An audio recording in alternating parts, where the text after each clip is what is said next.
The Last Loaves, Episode 1, Fresh Bread and Fresh Starts. Ugh, another night where sleep just won't come. Might as well read some of these old diary entries. Oh, this one's good. The day that completely changed everything around here, and I had absolutely no idea. September 15th, in the year of our glorious Emperor Titus. Let me tell you about the day I became a teacher. Sort of. September 15th, 79 CE. Dear Diary, so Uncle Gaius blindsided me today, like, completely. I'm minding my own business this morning, kneading dough for our panis quadratus. You know, those big round loaves with the 8 sections that everyone thinks are so fancy, but are really just practical for sharing without getting your hands dirty. Anyway, I'm there, working the dough, getting my whole body into it, like Uncle taught me. It's basically a workout, honestly, when he comes bustling in with this huge grin on his face. Marcus, wonderful news, he announces, like he's declaring victory in Gaul or something. We're getting a new apprentice. I stopped mid-need. We're what now? My old friend Lucius from Nuceria. You remember the one with the terrible jokes about donkeys? Well, he's sending his youngest son to learn the trade. Fantastic. Just what I needed. More competition for Uncle's attention and probably more work for me. How old is this kid? I asked, already dreading the answer. 14, just a boy really, never worked a day in his life. 14.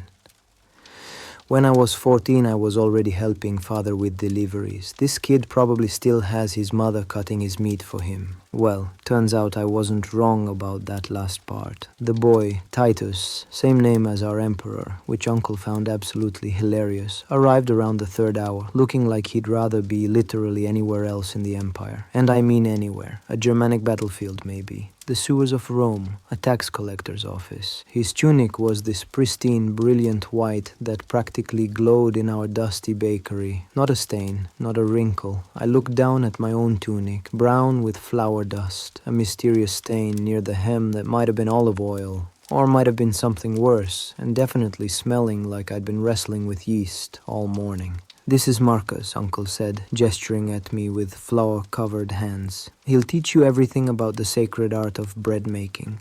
Sacred art. God's uncle dial it back. The kid just stood there, staring at our ovens like they were the mouths of Hades himself. We've got 3 of them, big brick beauties that can handle about 80 loaves at once. They're hot, loud, and they take up most of our, workspace, but they're the heart of everything we do.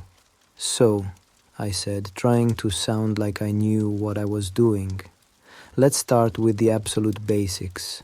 This, I held up a handful of wheat, is grain. We turn this into bread, magic, right? He nodded so seriously I thought he was going to take notes. The process is pretty straightforward, I continued, warming to the topic despite myself. We grind the grain here. I gestured to our mill, where our poor donkey Maximus was already making his endless circles. Then we mix it with water and started to make dough. Knead it until it's smooth, let it rise, shape it into those round loaves with the sections, stamp them with our bakery mark, and bake them.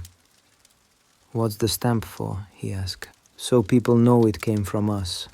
Good bread, guaranteed. Uncle Gaius makes the best panis quadratus in this part of Pompeii. This was actually true. We had regular customers who would walk past 2 other bakeries just to get our bread.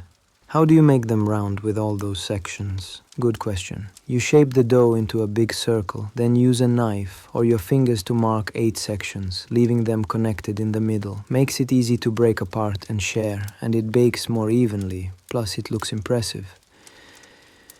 What happened next was, well, let's call it educational for both of us.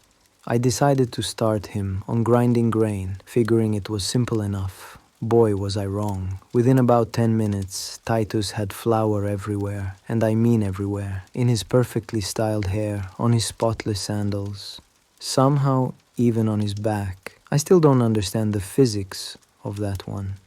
The mill room looked like it had been attacked by a particularly vengeful grain god. Aunt Claudia chose that exact moment to come check on us. She took one look at Titus, who was standing there covered head to toe in white dust, like some kind of flower ghost, and just lost it, full-on cackling laughter. "Marcus," she wheezed between laughs, "did you dip the poor boy in the wheat bin?" "Hey, that's actually not a terrible initiation idea," I muttered, but I was fighting back laughter too. Titus, to his credit, just grinned sheepishly. I may have gotten a bit enthusiastic. A bit? I looked around at the disaster zone that used to be our meal room. It looks like Ceres herself exploded in here.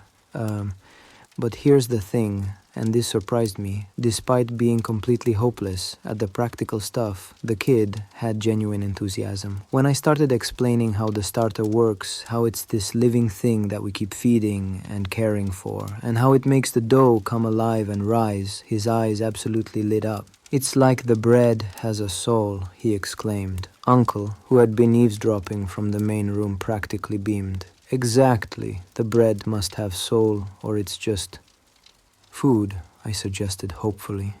"Sustenance," Uncle corrected with his usual dramatic flair. "Not food, Marcus.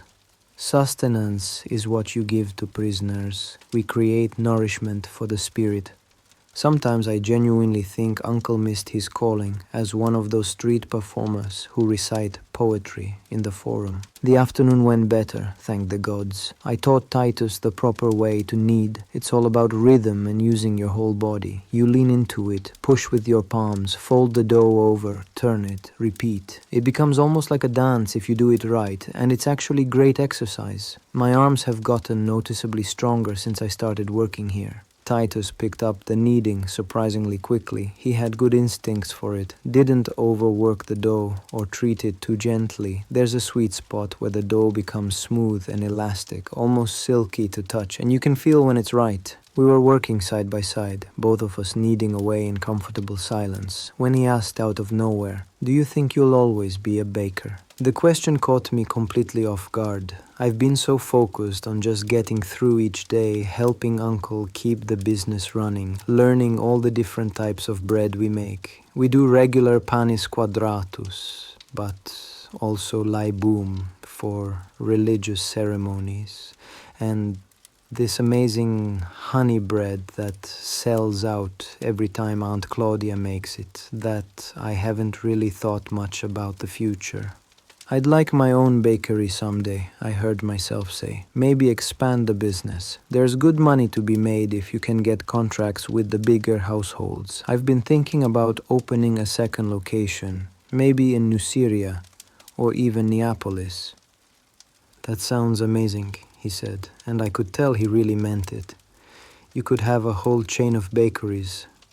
Chain of bakeries. I liked that idea. As we worked, I found myself actually enjoying the teaching part. There's something really satisfying about passing on knowledge, watching someone else discover things you already know. When Titus finally produced a properly kneaded piece of dough, smooth, elastic, perfect, the look of pride on his face was pretty great. "I did that?" he asked, holding up the dough like it was made of gold.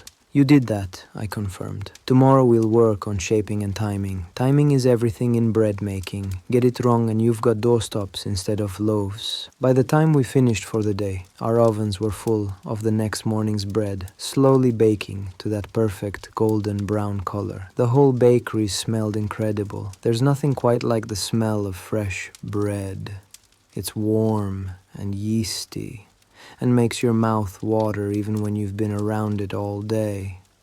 We all sat down for dinner together, Uncle, Aunt Claudia, Titus, and me. Simple food, our own fresh bread naturally, plus olives from our neighbor's tree, some sheep's cheese that Claudia had gotten at a good price in the market, and fish sauce with everything because Uncle believes garum makes everything better. I watched in secret amusement as Titus tried to hide his disgust at the garum. It's an acquired taste, I'll give him that. Fermented fish sauce isn't exactly what you'd call appetizing when you first encounter it. But once you get used to it, it really does enhance the flavors. You'll get used to it, I told him. Everything's better with garum. Everything? He asked, looking skeptical. Well, I admitted. Maybe not wine. Though some people do that too.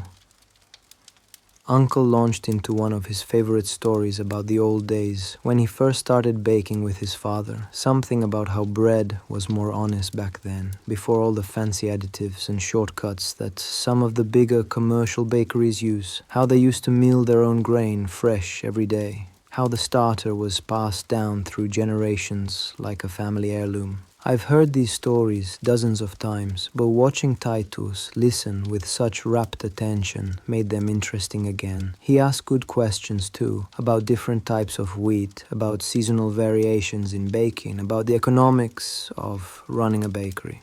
The key, Uncle told him, getting into full storyteller mode, is understanding that bread is more than just food. It's community. When someone buys bread from us, they're not just buying sustenance. They're buying trust.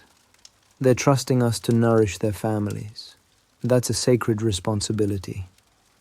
Titus nodded solemnly. I had to admit, Uncle had a point. People depend on us for their daily bread, literally. It's not something I usually think about, but it's actually pretty important work. After dinner, as I was banking the ovens for the night, basically damping down the fire so they stay warm but don't burn everything down, Titus appeared beside me. Thank you, he said quietly, for being patient with me today. I know I made a complete mess of everything. I shrugged, suddenly feeling awkward. We all started somewhere. Besides, you'll get the hang of it. The flour explosion was actually pretty impressive. I've never seen anyone achieve that level of coverage on their first try.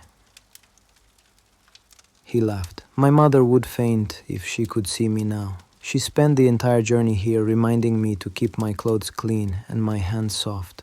Soft hands don't make good bread, I told him. You need some calluses, some strength. Your hands need to know what good dough feels like.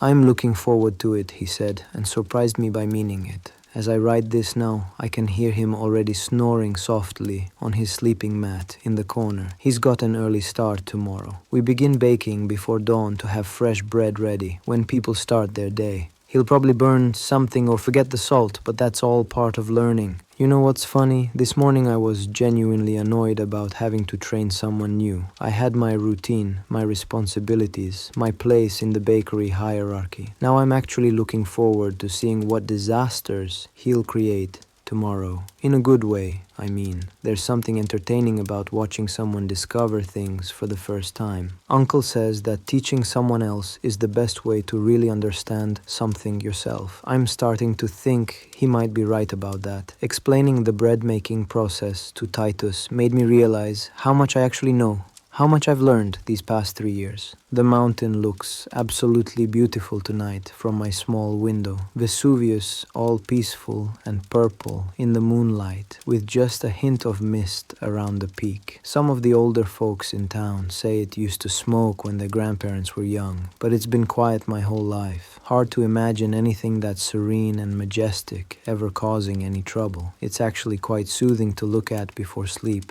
Tomorrow we start the real bread lessons, mixing ratios, fermentation timing, oven temperature, all the technical stuff that separates good bakers from mediocre ones. May all the gods help us both. I should probably get some sleep. Dawn comes early and there's bread to be made. Ah, Titus. Poor kid had absolutely no idea what he was getting into. Neither did any of us, really. But that first day, that was genuinely good. That was really, really good. You know, I think that might have been one of the last completely normal days we had. Everything after that started getting, well, you'll see.